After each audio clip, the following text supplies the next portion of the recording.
दोस्तों आज का फिर वीडियो लेकर आया हूं मैं आपके सामने 27 नंबर का, जिसमें हम child development and pedagogy complete करने जा रहे हैं। ये आपके प्रीवियस ईयर के क्वेश्चन है, जो नहीं जानते उनके लिए मैं बता दूं कि हमने जो 33 एग्ज़ाम्स हुई थी middle school teacher eligibility test की, उनके हम ये वीडियो कंप्लीट करें, जिसमें 27 नंबर का वीडियो है। 33 वीडियो जैसे ही कंप्लीट हो जाएगा मैं आपको सभी के आंसर की PDF दे दूंगा, जिससे कि आप घर पर अध्ययन कर पाएंगे, आपका रिवीजन कर पाएंगे। और वीडियो में हम अभी क्वेश्चन समझते हैं और उनको पढ़ते हैं और उनका आंसर जानते हैं। और सभी को बता दूं कि मुझे कमेंट्स करके ज़रूर बताएं कि सेशन आपको कैसा लग रहा है, आपकी तैयारी कितनी बेहतर चल रही है या नहीं चल पा रही है। और एक क्वेश्चन था किसी का कि 20 नंबर का क्वेश्चन समझ में नहीं आया है, जो कि वीडियो नंबर 25 का था, है ना। तो उसको भी हम लास्ट में एक्सप्लेन करेंगे। और आपसे निवेदन है सभी से कि वीडियो को अधिक से अधिक शेयर करें। लगभग हर जगह की स्थिति ठीक होती जा रही है, तो कुछ ना कुछ परीक्षा से संबंधित निर्णय भी लिए जाएंगे। तो आप अपनी परीक्षा को लेकर लूज ना रहें, है ना, अपना फोकस बनाए रखें।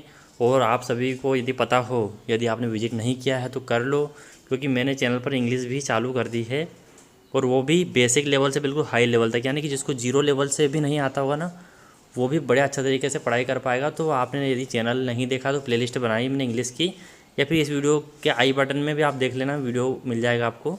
आई बटन यहाँ होता है कोने में, है ना, आई बटन पर आप क्लिक करेंगे मिल जाएगा आपको, या फिर आप एंड स्क्रीन पर भी आपको वीडियो मिल जाएगा।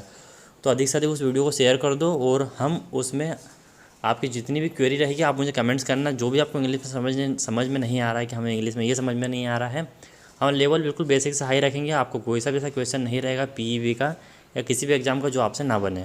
और हम पहले आपका बेसिक टू हाई पूरा हम ग्रामर का पूरा डिटेल्ड में स्टडी कर लें, उसके बाद हम क्वेश्चन लगाएंगे। और हर टॉपिक के बाद में हम आपके उसमें प्रैक्टिस क्वेश्चन भी लेके आएंगे आप लोगों के लिए, कि इसको आपको हल करना है, और नहीं होंगे तो अगले दिन मैं करवाऊँगा ही। तो इससे हमारी डिटेल में इंग्लिश की ग्रामर भी अच्छे से होती रहेगी, हमारे सारे कॉन्सेप्ट भी क्लियर होते रहेंगे, और साथ में आप भी उसमें प्रैक्टिस कर पाएंगे, और आपको पता चलेगा कि आपको कितने अच्छे से समझ में आ रहा है। और जिनको समझ में नहीं आता मुझे कमेंट्स करो, इंस्टाग्राम पर मैसेज करो, ये समझ में नहीं आ रहा, जो समझ में नहीं आ रहा वो मैं समझाऊँगा। तो मेरा तो पूरा प्रयास है, आप लोग भी पूरा प्रयास करने की कोशिश करें और अच्छे से इंग्लिश पढ़े। बेसिक लेवल से बिल्कुल हाई लेवल तक की इंग्लिश हमने रखी है, हम पूरी ग्रामर कंप्लीट करेंगे। आप सिर्फ अपने चैनल पर इस तरह से ही बने रहिए। चलिए, सारी बात हो गई, अब वीडियो को स्टार्ट करते हैं।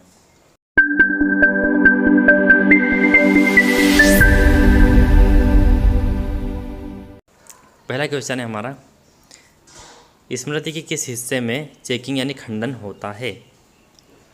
चंकिंग होता है, खंडन होता है, आपको बताना है चंकिंग कहाँ होता है, खंडन कहाँ होता है। लघुकालीन स्मृति, दीर्घकालीन स्मृति, संवेदी रजिस्टर और चलन स्मृति। तो बताइए इसमें आपका क्या रहेगा। तो इसमें आपका जो है ऑप्शन नंबर 1 सही हो जाएगा। शॉर्ट टर्म मेमोरी में क्या होता है आपका, स्मृति में के लघुकालीन स्मृति वाले हिस्से में खंडन होता है। तो ऑप्शन नंबर 1 आपका इसमें बिल्कुल सही हो जाएगा। दूसरा हमारा क्वेश्चन है, एक चिंता विकार की विशेषता है। एक अत्यधिक या उत्तेजित स्थिति जो कि आशंका, अनिश्चितता और भय की भावनाओं की विशेषता है। दूसरा आपके पास विकृत चिंतन, अत्यधिक जांच द्वारा वर्गीकृत एक भावनात्मक स्थिति, और पैनिक अटैक की वजह से एक भावनात्मक स्थिति। तो यहाँ पर चिंता विकार की विशेषता है कि अत्यधिक या उत्तेजित स्थिति जो कि आशंका के कारण भी चिंता होती है, अनिश्चितता और भय की भावनाओं की विशेषता। तो यहाँ पर आपका ऑप्शन नंबर 1 सही हो जाएगा। और यदि मैंने एक बात कही थी, यदि आपको किसी क्वेश्चन का आंसर नहीं आ रहा हो, यहाँ तो हालांकि क्लियर हो रहा है, पर नहीं आ रहा हो तो जिसमें डिटेल्ड जानकारी दी गई वो उसका आंसर रहेगा। आपके चाइल्ड डेवलपमेंट पेडागोजी का यही एक थोड़ा सा छोटा सा रूल है कि जहाँ डिटेल्ड और सही सटीक जानकारी लगती है वही उसका आंसर रहेगा। चलिए, क्वेश्चन नंबर 3, एक समर्पित शिक्षक को शिक्षार्थी की रुचि जगाने के लिए को अपनाना होगा। प्रदर्शन विधि, नवाचारी विधि, आसान विधि और प्रत्यक्ष विधि। तो रुचि बढ़ानी है बच्चे की, तो हमें क्या करना पड़ेगा, एक इनोवेटिव मेथड यानी कि नवाचारी, कुछ इनोवेटिव, कुछ नया करना होगा। नवाचारी मतलब कुछ नया करना होगा बच्चों को इंटरेस्ट लाने के लिए, रुचि जगाने के लिए। 4th नंबर का क्वेश्चन है, सामाजिक मूल्यों में बदलाव को इसके लिए जिम्मेदार ठहराया जा सकता है। यानी सामाजिक मूल्यों में यदि बदलाव होता है तो उसके लिए कौन जिम्मेदार रहेगा, ये हमें बताना है। असमानता को कम करना, सामाजिक परिवर्तन, सामाजिक गतिशीलता और संस्कृति का संचरण। तो यहाँ पर सामाजिक परिवर्तन जो है, सोशल चेंज, यही है आपके सामाजिक मूल्यों में बदलाव का एक जिम्मेदार या मूल कारण हम मान सकते हैं। चलिए, अगला क्वेश्चन है क्वेश्चन नंबर 5, के दृष्टिकोण के अनुसार एक स्कीमा में ज्ञान की एक श्रेणी और उस ज्ञान को प्राप्त करने की प्रक्रिया दोनों शामिल है। किसके अनुसार? कि मतलब किसके दृष्टिकोण के अनुसार स्कीमा में ज्ञान की एक श्रेणी और उस ज्ञान को प्राप्त करने की दोनों प्रक्रिया शामिल है। ज्ञान की श्रेणी और ज्ञान को प्राप्त करना। तो यह ऐसा दृष्टिकोण किसका था? आपके पास ऑप्शन है जीन पियाजे, एरिक एरिक्सन, जेरेमी ब्रूनर और सिगमंड फ्रायड। तो यहाँ पर आपका ऑप्शन नंबर 1 सही हो जाएगा, इसमें जीन पियाजे। अगला 6 नंबर का आपका क्वेश्चन है, शिक्षकों को शिक्षार्थी के साथ डील करना पड़ता है। तो जो विद्यार्थी होता है, शिक्षार्थी होता है ना, उसकी किस चीज़ के साथ टीचर को डील करना होता है? समावेशिता के साथ में, विविधता, विचलन और प्रतिभाशाली। तो किस चीज़ के साथ डील करना होता है? तो विविधता है, डाइवर्सिटी के साथ शिक्षकों को शिक्षार्थी की विविधता के साथ डील करना पड़ता है। चलिए 7 नंबर का क्वेश्चन देखते हैं। शिक्षण शास्त्र बच्चे के प्रदर्शन को प्रभावित करता है क्योंकि यह बच्चे को में सक्षम बनाता है। समान चीज़ों का बार बार अभ्यास करने, अधिक अनुशासित होना, अत्यधिक कक्षा कार्य यानी कि क्लास वर्क, जिसको हम होमवर्क कहते हैं, होमवर्क, अधिगम में सुनना और व्यस्त रहना। तो किसमें सक्षम बनाता है आपका शिक्षण शास्त्र? तो यहाँ पर आपका हो जाएगा अधिगम में सुनना और व्यस्त रहना, to listen and engage in learning. Option number 4 आपका इसमें सही हो जाएगा। चलिए क्वेश्चन क्रमांक हमारा है 8। जान अपनी कक्षा में छात्रों की समस्याओं को जानने के लिए नैदानिक साक्षात्कार का उपयोग करता है। यह उनकी भूमिका को रूप में दर्शाता है। सहशिक्षार्थी, वार्ताकार, कक्षा अन्वेषक और प्रशिक्षक। तो यहाँ पर आपका ऑप्शन नंबर 3 सही हो जाएगा, इसमें कक्षा अन्वेषक। क्वेश्चन नंबर 9 है आपका, किसने प्रस्तावित किया कि भाषा और विचार स्वतंत्र होते हैं? यानी कि लैंग्वेज और विचार दोनों इंडिपेंडेंट होते हैं, एक दूसरे से स्वतंत्र होते हैं। वाइगोत्स्की, पियाजे, कोहलर और चॉम्स्की। तो ये बताया था चॉम्स्की ने कि आपके विचार और भाषा दोनों एक दूसरे से स्वतंत्र रहते हैं। ठीक है दोस्तों, चलिए अगला हमारा क्वेश्चन है। बता दूं, जो वीडियो में नए हैं, चैनल पर नए हैं, चैनल को सब्सक्राइब कर लीजिएगा। वीडियो अच्छा लगे तो इसको लाइक करके ज़रूर जाइएगा और इंग्लिश की वीडियो देखना ना भूलें। मैंने आप ही लोगों के लिए क्लास स्टार्ट की है। फिर आप कहेंगे कि सर आपने इंग्लिश तो नहीं पढ़ाई हमें। मैंने कहा था मैं आपके लिए धीरे धीरे आपका सब कवर करवा दूँगा। अधिगम के आकलन में शामिल है कुछ मानदंडों के अनुसार सफलता के विभिन्न स्तरों पर उदाहरणों को साझा करना, छात्रों के काम के विपरीत ग्रेड या अंक प्रदान करना, योगात्मक मूल्यांकन का योगात्मक उपयोग करना। अगला है परीक्षण और परीक्षा का उपयोग। तो यहाँ पर आपका जो सही आंसर हो जाएगा, कुछ मानदंडों के अनुसार सफलता के विभिन्न स्तरों पर उदाहरणों को साझा करना। ऑप्शन नंबर 1 आपका इसमें सही हो जाएगा। अगला 11 नंबर का हमारा क्वेश्चन है, निम्नलिखित में से कौन समावेशी शिक्षा में एक शिक्षण कौशल नहीं है? वही बताना आपको, इंक्लूसिव एजुकेशन बताना है। समावेशी शिक्षा में एक शिक्षण कौशल नहीं है। ब्लैक बोर्ड, पूछताछ, समस्या समाधान और सुदृढ़ या प्रबलन, यानी कि आपको वही इंक्लूजिंग एक साथ बिठाकर पढ़ाना है। तो इसके लिए एक शिक्षण कौशल नहीं है। तो इसमें आपको ऑप्शन नंबर 1 सही हो जाएगा, ब्लैक बोर्ड। यानी कि आप समावेशी शिक्षा, पूछताछ, समस्या समाधान, सुदृढ़ या प्रबलन, ये सब कर सकते हैं। ब्लैक बोर्ड शिक्षण कौशल नहीं है, मतलब कि ज़रूरी नहीं कि उसमें यह हो। चलिए अगला 12 नंबर का आपका क्वेश्चन है, जब बच्चे मीडिया में हिंसा के संपर्क में आने के कारण आक्रामक होना सीखते हैं तो किस प्रकार का अधिगम प्रदर्शित होता है? क्लासिकल अधिगम, मीडिया अधिगम, अन्वेषी अधिगम, विश्लेषणात्मक अधिगम। तो यहाँ पर आपका हो जाएगा ऑब्जर्वेशनल लर्निंग। यानी कि मीडिया क्या है? बच्चे से मीडिया है, हम इसको मीडिया अधिगम नहीं बोल सकते क्योंकि ऐसा कुछ होता ही नहीं है। तो मीडिया विश्लेषणात्मक अधिगम इसलिए हम कहेंगे कि पहले वो मीडिया को देखते हैं, फिर उसका ऑब्जर्वेशन करते हैं, इसीलिए उसको विश्लेषणात्मक अधिगम की श्रेणी में माना गया है।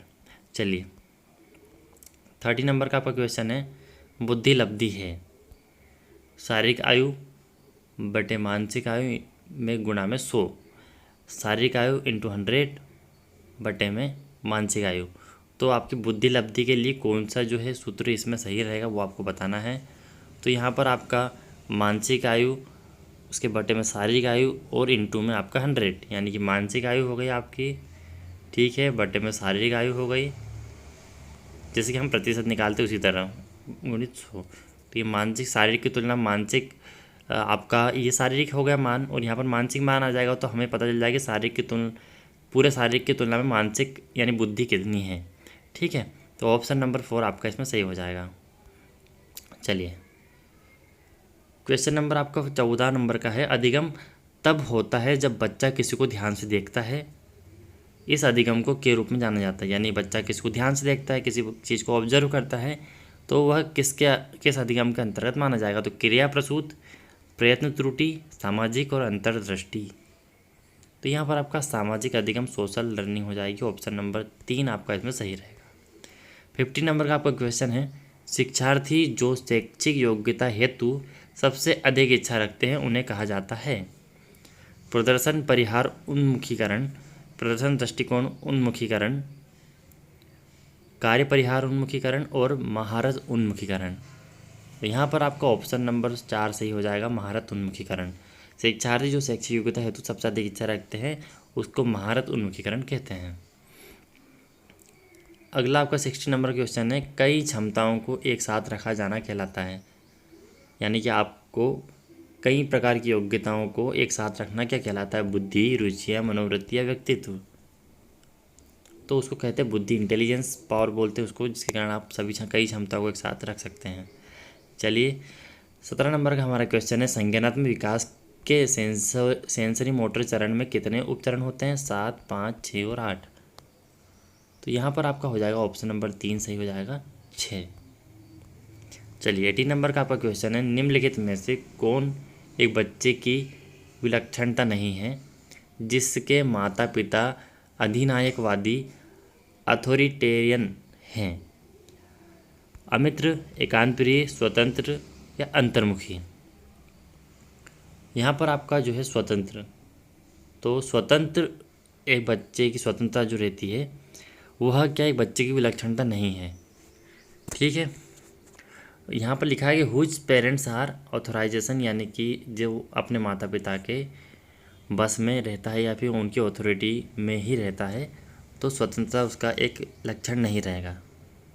उसका चरित्र में ये चीज़ नहीं रहेगी कि वो स्वतंत्र अपने आप को समझे या फिर रहे, है ना, क्योंकि उसके ऊपर फैमिली या फिर पेरेंट्स का जो है दबाव है, फोर्स है, उनके अंतर्गत ही वो सारे काम करते हैं। चलिए 19 नंबर का आपका क्वेश्चन है, विद्यालय कार्यक्रम के बाद माध्यमिक विद्यालय के बच्चों को के माध्यम से अपने परिवारों के बाहर वयस्कों के साथ लंबे समय तक चलने वाले रिश्ते बनाने के लिए सुरक्षित अवसरों की अनुमति देता है? आनंद और खुशी, कठिनाई और जिम्मेदारी, अकादमिक उत्कृष्टता के लिए पढ़ना और लिखना, और स्वतंत्र सहकर्मी संबंध और नेतृत्व। तो स्वतंत्र सहकर्मी संबंध और नेतृत्व यानी independence, peer relationship and leadership, यानी कि आप एक सहकर्मी संबंध यानी साथ में रहकर संबंध, अच्छे रिलेशन अपने करना, एक नेता बना, लीडरशिप करना, स्वतंत्रता। तो ये विद्यालय कार्यक्रम के बाद माध्यमिक विद्यालय के बच्चों को जो है स्वतंत्रता, सहकर्मी संबंध, नेतृत्व के माध्यम से अपने परिवारों के बाहर वयस्कों के साथ लंबे समय तक चलने वाले रिश्ते बनाने के लिए सुरक्षा अवसरों की अनुमति देता है, ठीक है। अगला हमारा 20 नंबर का क्वेश्चन है, जॉन एक छात्र है जो अपनी व्यक्तिगत भावनाओं, एहसास और प्रेरणा से स्वाभाविक रूप से अवगत है। हावर्ड गार्डनर की थ्योरी ऑफ मल्टीपल इंटेलिजेंस, एकाधिक ज्ञान के सिद्धांत के अनुसार वह निम्न में से किस बुद्धिमत्ता को प्रदर्शित करता है? अंतर्वैयक्तिक, अंतरावैयक्तिक, दृश्य स्थानिक और स्वाभाविक। तो यहाँ पर आपका हो जाएगा अंतरावैयक्तिक यानी कि इंट्रापर्सनल इंटेलिजेंस, जिसमें क्या होगा एकाधिक ज्ञान के सिद्धांत, यानी कि थ्योरी ऑफ मल्टीपल इंटेलिजेंस, यानी कि आप में विभिन्न प्रकार की जो है ज्ञान जो है उसमें एक ही जगह आप मल्टीपल तरह के ज्ञान आपके पास है, तो उस बुद्धि को आप अंतरावैयक्तिक बुद्धि कहते हैं। यानी कि एक ही व्यक्ति में हम बोलते हैं ना कि मल्टी टैलेंटेड पर्सन जिसको बोलते हैं, उसी तरह से यहाँ पर मल्टीपल आपके पास नॉलेज रहेगा तो उसको थ्योरी ऑफ मल्टीपल इंटेलिजेंस के अंतर्गत आपका अंतरावैयक्तिक बुद्धिमत्ता उस बुद्धिमत्ता को प्रदर्शित करता है। 21 नंबर का आपका क्वेश्चन, बच्चों की प्रकृति होती है कैसी होती है? हानिकारक, कृत्रिम, कल्पनाशील और रचनात्मक। तो यहाँ पर आपका ऑप्शन नंबर 4 सही हो जाएगा। बच्चों की प्रकृति रचनात्मक होती है। अगला 22 नंबर का क्वेश्चन है, मानवतावाद के अनुसार अधिगम का उद्देश्य है, यानी कि लर्निंग क्यों करवाया जाता है। मानकीकृत परीक्षणों को एक रूप करने के लिए, किसी की क्षमता को पूरा करने के लिए, रोजगार परक बनने के लिए, वित्तीय सुरक्षा प्राप्त करने के लिए। तो किसी की क्षमता को पूरा करने के लिए, to fulfil one potential, option number 2 आपका इसमें सही हो जाएगा। 23 नंबर का आपका क्वेश्चन है, मौलिक गणितीय संक्रियाओं को करने में असमर्थता द्वारा पहचाने जाने वाले विकार का नाम क्या है। यानी कि आप मौलिक गणितीय संक्रियाओं हो गई, उसको करने में असमर्थता है, तो असमर्थता द्वारा पहचाने जाने वाले विकार का नाम क्या है। आपका ऑप्शन है डिसलेक्सिया, डिस्मोर्फिया, डिस्ग्राफिया, डिस्कैलकुलिया। तो यहाँ पर आपका जो ऑप्शन नंबर 4 से हो जाएगा डिस्कैलकुलिया। इसमें होता क्या है, इसमें जैसे कि कोई सी मौलिक का मतलब होता है मूल रूप से जो गणितीय संक्रियाएं हर कोई बच्चा कर लेता है।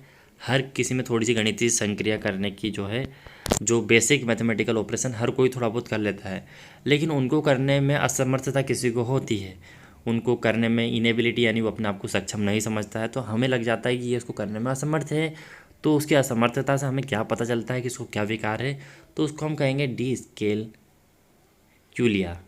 तो यहाँ पर जब गणितीय यानी कि मैथमेटिकल ऑपरेशन करने में असमर्थ होता है, तब आपको 4th नंबर का ऑप्शन इसमें सही रहेगा। चलिए 24 नंबर का आपका क्वेश्चन है, थार्नडाइक द्वारा क्रिया प्रसूत अनुबंधन से संबंधित प्रयोग में किस जानवर का प्रयोग किया गया था। चूहा, कुत्ता, बिल्ली, कबूतर। बताइए भैया, ये तो हम कर चुके हैं। इसमें ऑप्शन नंबर 3 आपका सही हो जाएगा, बिल्ली। 25 नंबर का आपका क्वेश्चन है, ई एल थार्नडाइक ने किस प्रकार के अधिगम का प्रस्ताव रखा। क्रिया प्रसूत, प्रतिनिधिक, शास्त्रीय और प्रभाव। तो अभी हमने पढ़ा क्रिया प्रसूत के लिए, तो क्रिया प्रसूत ऑप्शन नंबर 1 आपका सही हो जाएगा। 26 नंबर का आपका क्वेश्चन है, भाषा के विकास में एक वाक्य के संरचनात्मक संगठन को के रूप में जाना जाता है। ध्वनिम, वाक्य विन्यास, तथ्यात्मक, रूपीय। तो यहाँ पर भाषा के विकास में वाक्य की संरचना को हमें बताना है कि उसको हम क्या कहेंगे। तो यहाँ पर आपका है सिंटेक्स, यहाँ ध्वनिम हो गया, तथ्यात्मक हो गया। तो आपको देखने में ही समझ में आ रहा है कि यहाँ पर वाक्य विन्यास करेंगे हम, वाक्य की संरचना यानी कि वाक्य विन्यास, सिंटेक्स बोलेंगे। तो ऑप्शन नंबर 2 आपका सही हो जाएगा। चलिए 27 नंबर का आपका क्वेश्चन है, पहचान बनाम भूमिका भ्रम आयु के बीच होता है। यानी कि पहचान अलग हो गई आपकी आइडेंटिटी, और आपको रोल यानी भूमिका निभाना है। तो ये भ्रम किस बीच में होता है। 0 से 3, 3 से 6, 6 से 11 और 12 से 20। तो ये 12 से 20 यानी 12 to 20 के बीच में होता है। चलिए ब्रश इसका थोड़ा सा छोटा कर लेते हैं। तो अब आपका 28 नंबर का क्वेश्चन है, के कारण होने वाले किसी भी परिवर्तन को अधिगम माना जाता है। चोट, थकान, परिपक्वता, अभ्यास। तो यहाँ पर चोट, थकान, परिपक्वता, ये सब क्या हो गए, शारीरिक चोट लगने वाली चीज़ें हैं। चोट है, थकान है, ये सारी क्रियाएं हैं। लेकिन ये प्रैक्टिस क्या है, इस प्रैक्टिस के कारण होने वाले किसी परिवर्तन को अधिगम माना जाता है। यानी कि आप अभ्यास करते हैं, प्रैक्टिस करते हैं, तो उसके कारण जो परिवर्तन होता है उसी को लर्निंग कहते हैं। चोट लग गई, उससे आपने क्या सीखा। थकान हो गई, उससे आपने क्या सीखा। आपने परिपक्वता आ गई, उससे भी क्या सीखा आपने। लेकिन आप किसी चीज़ की प्रैक्टिस करते हो, चाहे पढ़ना हो, चाहे आप क्रिकेट खेल रहे हो, चाहे आप फुटबॉल खेल रहे हो, इसमें आप अभ्यास करते हैं, तो इसको बोलते हैं कि आपको सीख रहे हैं, तो उसको लर्निंग बोलते हैं। ठीक है। 29 नंबर का आपका क्वेश्चन है, निम्नलिखित में से क्या एक शिक्षक के लिए सीखने के प्रति बच्चे की योग्यता को समझने का एक संकेत है। छात्र कक्षा में प्रश्न का उत्तर दे रहा है। छात्र आकलन रिकॉर्ड उसके द्वारा सीखी गई मात्रा को दर्शाते हैं। छात्र अपने काम की अभिनव प्रस्तुति देते हैं। छात्र नियमित रूप से अपना गृह कार्य कर रहे हैं। तो शिक्षक को कैसे पता चलेगा कि वह उसको सिखा रहा है, तो बच्चे उसमें सीख रहे हैं। तो छात्र अपने काम की अभिनव प्रस्तुति देते हैं, यानी कि शिक्षक इससे ये पता लगा लेगा कि बच्चे की जो है योग्यता है, बच्चे में समझने की योग्यता है। तो ये उससे पता चलेगा कि जब छात्र अपने काम की अभिनव प्रस्तुति देता है, यानी कि प्रेजेंटेशन देता है, जो भी काम टीचर के द्वारा करवाया जाता है। चलिए 30 और अंतिम नंबर का आपका क्वेश्चन है, बाल विकास के निम्नलिखित में से कौन सा सिद्धांतकार उत्तेजना प्रतिक्रिया अधिगम सिद्धांत से संबंधित नहीं है? Pavlov, JB. वाटसन, गेसेल और हल। तो यहाँ पर आपका ऑप्शन नंबर 3 सही हो जाएगा, गेसेल। चलिए, ये तो आपका आज का सेशन हो गया दोस्तों। आई होप वीडियो आपको पसंद आया होगा। अभी जाइएगा नहीं, मैं आपको एक क्वेश्चन जो है वो इसमें कंप्लीट कराने वाला हूँ। चाहे क्वेश्चन अभी मैं आपके सामने लेके आ रहा हूँ कि निम्न में से कौन सा उत्कृष्ट मोटर कौशल का एक उदाहरण है। तो उस क्वेश्चन को हम हल करेंगे। इसके पहले आप चैनल पर नए हैं तो उसको सब्सक्राइब कर दीजिएगा, वीडियो अच्छा लगा तो लाइक कर दीजिएगा, और इंग्लिश के वीडियो देखना ना भूलें, वो आपके लिए बहुत ही उपयोगी है। कॉन्सेप्ट क्लियर नहीं होंगे तब तक आपसे क्वेश्चन नहीं बनेंगे। एमसीक्यू चाहे आप कितने भी कर लें। तो चलिए क्वेश्चन देखते हैं जो हमें करना है। देखिए, ये आपका क्वेश्चन था। किसी ने कमेंट्स किया कि क्वेश्चन जो हमारा वीडियो है पार्ट 25, उसका 20 नंबर का क्वेश्चन थोड़ा सा नहीं समझ में आया है। तो यहाँ लिखा है, निम्नलिखित में से कौन उत्कृष्ट मोटर कौशल का एक उदाहरण है? देखिए, मोटर कौशल कितने प्रकार के होते हैं? 2 प्रकार के होते हैं। एक होता है सकल और एक होता है ठीक। ठीक यानी कि यही उत्कृष्ट, ठीक है। ये 2 प्रकार के मोटर सकल होते हैं। तो जो हमारा सकल होता है उसमें शारीरिक क्रियाएं देखी जाती है, जैसे कि चढ़ना, कुलाचे मारना, दौड़ना, ये आपका सकल में आ जाता है। लेकिन पेन चलाना, हमारी शरीर की मांसपेशियों का उपयोग करके उंगलियों को, हाथ की, पैर की उंगलियों का उपयोग करना, उसको बोलते हैं ठीक तरह का मोटर कौशल, है ना। तो यहाँ उत्कृष्ट मोटर कौशल का उदाहरण आपको लिखना आ जाएगा। और बाकी तीनों उदाहरण यदि हम देखेंगे तो सकल मोटर कौशल के हैं। तो यदि हम हमारी मांसपेशियों का उपयोग करके, उंगलियों का उपयोग करके हम हमारी मांसपेशियों को सक्रिय कर रहे हैं विथ मेंटेलिटी, यानी कि दिमाग के हिसाब से उनका उपयोग कर रहे हैं, तो उसको बोलते हैं आपका उत्कृष्ट मोटर कौशल। तो आई होप अब आपको समझ में आ गया होगा। ठीक है दोस्तों, आज का वीडियो यहीं हम समाप्त करते हैं। इसको अधिक से अधिक शेयर कीजिएगा। इंग्लिश के वीडियो आप अधिक से अधिक देखें, मुझे इसमें रिस्पॉन्स करें, नीचे कमेंट्स करें क्या आपको समझ में आया, क्या नहीं आया, अपने क्वेश्चन करें। आपकी वीडियो को शेयर करने से, कमेंट्स करने से और लाइक करने से मुझे मोटिवेशन मिलता है, और मैं कुछ ना कुछ आपके लिए नया लाने की सोचता हूँ। तो आज की वीडियो के लिए इतना ही। मिलते हैं अगले वीडियो में, तब तक के लिए टाटा बाय बाय।